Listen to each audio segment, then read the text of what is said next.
تفسیر القرآن آج کا سبق سورۃ النساء آیت نمبر 31۔ اعوذ باللہ من الشیطان الرجیم، بسم اللہ الرحمن الرحیم۔ ان تجتنبوا کبائر ما تنہون عنہ نکفر عنکم سیئاتکم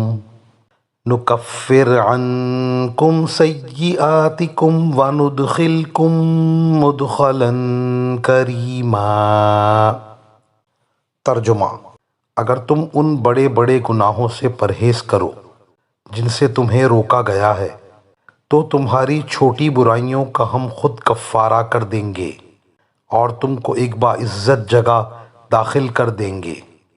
اس آیت کریمہ میں کبائر سے بچنے کی ترغیب دی گئی ہے اور صغائر کو معاف کرنے کا وعدہ فرمایا ہے، اور بتایا ہے کہ کبیرہ گناہوں سے اجتناب کیا جائے تو اللہ تعالیٰ صغیرہ گناہوں کو معاف فرما دیں گے۔ حضرت ابو ہریرہ رضی اللہ تعالیٰ عنہ سے روایت ہے کہ رسول اللہ صلی اللہ علیہ وسلم نے ارشاد فرمایا، 5 نمازیں اور ایک جمعہ دوسرے جمعے تک اور ایک رمضان دوسرے رمضان تک اپنے درمیانی وقفے کے گناہوں کا کفارہ کرنے والے ہیں، جبکہ بڑے گناہوں سے پرہیز کیا جائے۔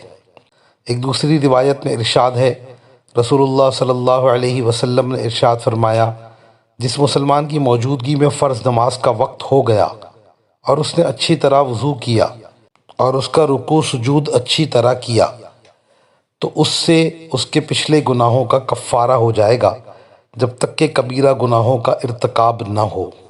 صغیرہ گناہ بھی گناہ ہے، اس سے بھی بچنا واجب ہے۔ حضرت عائشہ رضی اللہ تعالی عنہا سے روایت ہے کہ رسول اللہ صلی اللہ علیہ وسلم نے ارشاد فرمایا، چھوٹے چھوٹے گناہوں سے بھی بچو، کیونکہ اللہ تعالیٰ کی طرف سے ان کا بھی مؤاخذہ کرنے والے ہیں، یعنی فرشتے جو نیکی بدی لکھنے پر مامور ہیں وہ ان کو بھی لکھتے ہیں۔ وآخر دعوانا ان الحمد للہ رب العالمین۔